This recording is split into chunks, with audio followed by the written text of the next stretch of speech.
A lot of people ask, how did the war between Ukraine and Russia start in 2022?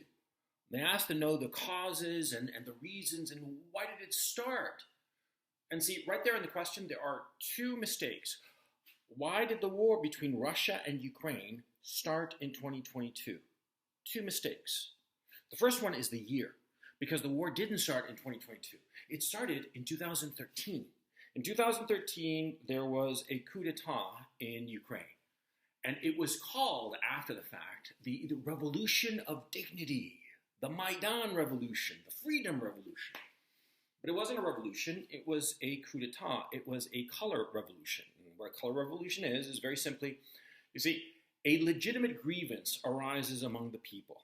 And they protest, like people usually do. And in such situations, normally, the leadership will react and adjust and change to, quiet down the masses, as they usually do in all of human history.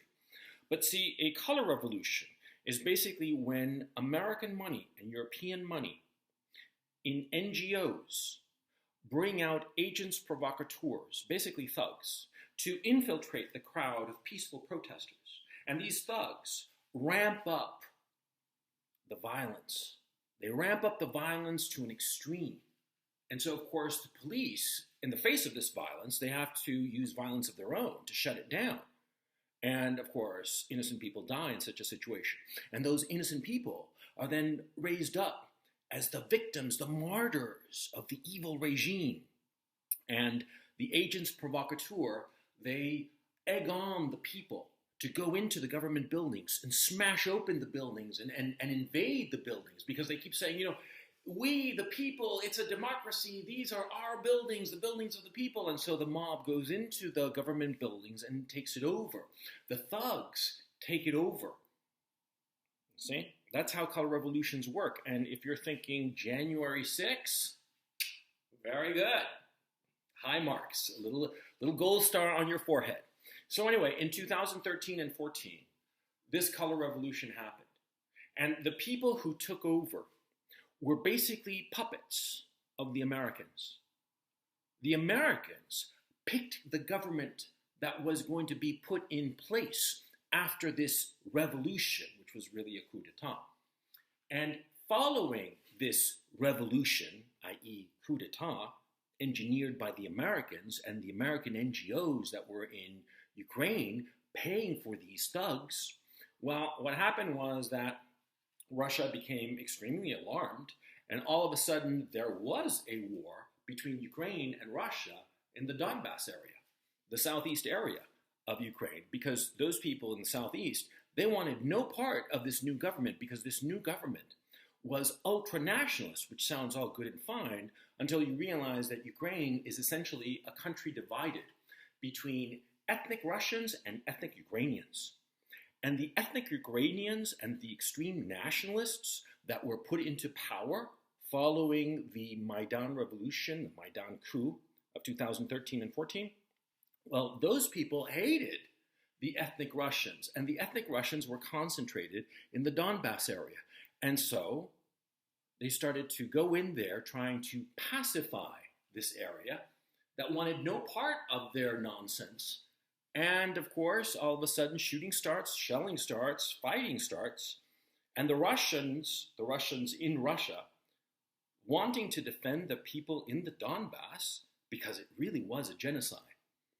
The neo-Nazis who went down to the Donbass to pacify the area were real neo-Nazi, Azov crazy people. Well, the Russians and the Ukrainian armies started clashing in the Donbass. That's essentially what happened. I'm simplifying it grossly, but for the sake of this short video, it's enough for you to understand. And in 2015, there was an agreement made, a ceasefire agreement called the Minsk Agreements. And these agreements were brokered by Germany and France.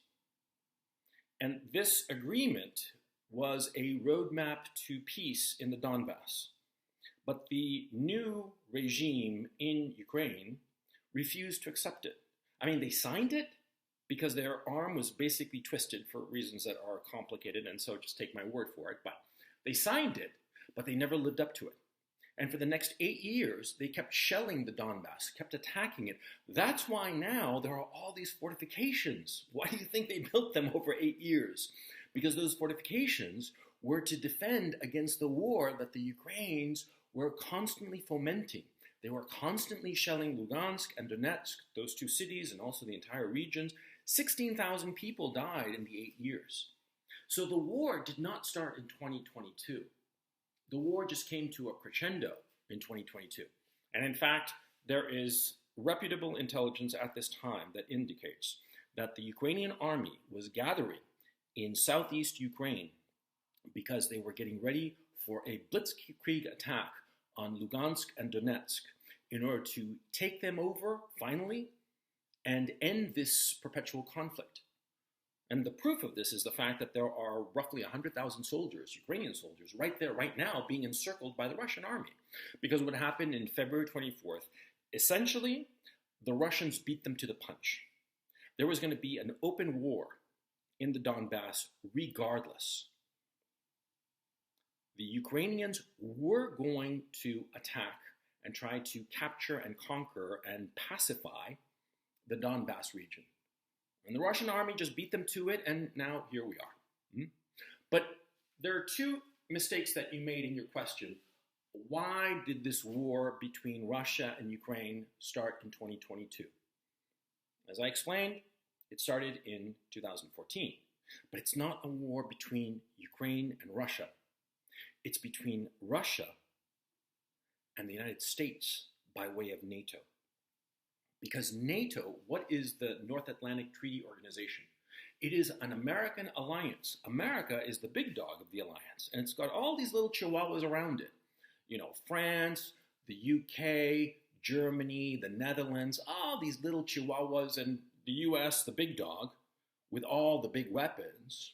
And NATO, of course, is this big money-making machine because in order to be a part of the NATO alliance, you have to buy American weapons, and you have to pay in dollars for these American weapons, okay? I mean, you got to understand that NATO is a big old financial scam, but apart from that, you see, the reason to overthrow the Yanukovych regime in 2014, which is what happened. The president, Yanukovych, was overthrown, and he was not really pro-Russian. He was basically trying to play both sides off the middle, you know, like all politicians do. But anyway, he was overthrown because what NATO, i.e. the United States, wanted to do was to install in Ukraine a pro-America regime, which they did. The Poroshenko regime followed by the Zelensky regime. And these regimes were all puppets. Do you know that a lot of the ministers, the cabinet members of the Ukrainian government after 2014 were in fact American citizens? They were all appointed by the American State Department. Yeah, if not appointed, they were approved by the American State Department. And like I said, some of these cabinet members were actually American citizens until 2 days before their appointment. I'm not kidding. One of them was Georgia, you know. He was brought in from Georgia because he's, you know, pro-Western. He's one of our guys, you see. And so this is really not Ukraine versus Russia. This is NATO, i.e. the United States, versus Russia. Because the Americans, you know, they're too chicken shit to just go up and do the job themselves and fight themselves. No, they use the Ukrainian proxies. See? That's what's been going on here. NATO, the US, they've been at war with Russia, and that war started in 2007. It started in February of 2007 when Vladimir Putin gave a very, very famous speech called the Munich speech. It was this big powwow of all these international leaders.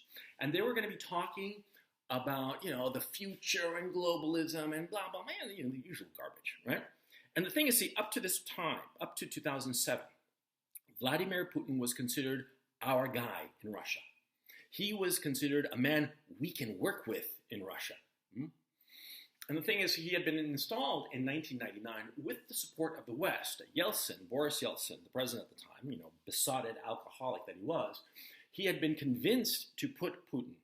And Putin had taken the job, a former KGB agent, considered very cautious, very reliable, a man who follows orders. And the thing is, see, everything was working hunky-dory insofar as Vladimir Putin running Russia. I mean, you look at the New York Times from those years, and there were articles praising him and what a great leader he was and all this nonsense, right? But in 2007, he gave this speech in Munich. And in this speech, he basically said that the age of the unipower, the United States, was coming to an end. And the problem with the unipower is that the unipower, and he said it, ballsy, right to their face, he said that the unipower resorted to hyper-violence whenever it didn't get its way.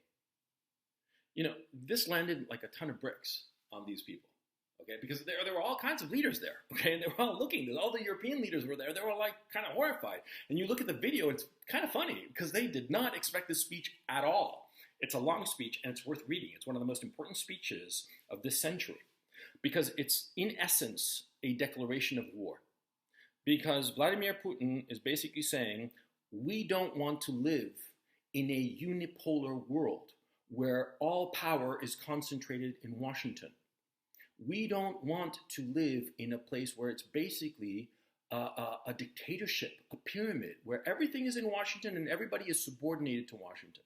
We want to live in a multipolar world where it is inevitable that there are going to be concentrations of power, but they're going to be distributed around the world. And what we want is global security, indivisible security, where all of us feel confident and free and secure so that we can pursue our lives. We can trade, we can build houses, we can build families, we can do everything that we all each want to do with our lives.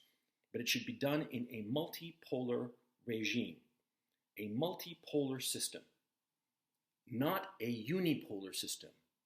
The United States should not be the dictator of the world. That's what he said. And the West correctly, the Americans very correctly, interpreted that speech as a declaration of war. And the war started slowly. I mean, in 2007 and 2008, we had the global financial crisis, which hit Russia, hit everybody. I mean, it was a big disaster. And so the war kind of like didn't happen, even though there were things going on in Syria and all the rest of it, right? But then in 2013, 2014, with Ukraine, that's when it was clear. That's when everyone knew the war is on. And it's not Ukraine, Russia. That's just a proxy. Ukraine, the Ukrainian people, the Ukrainian nation will be thrown as a sacrifice in this war because it's a proxy war that's going on. Ukraine, they are facing the brunt of this battle, but it's really a war between the United States and Russia. You have to understand this. If you don't understand this, you're not going to understand the whole picture. You're not going to understand how everything is connected because in this war, well, this war is global. Everybody's so worried that, World War III might start anytime soon. Brother, you're in it. This is the Third World War. This is it. And this that's going on here in Ukraine, in Kharkov, which I can hear, right outside my window, I am telling you, man, this is just the first battlefield.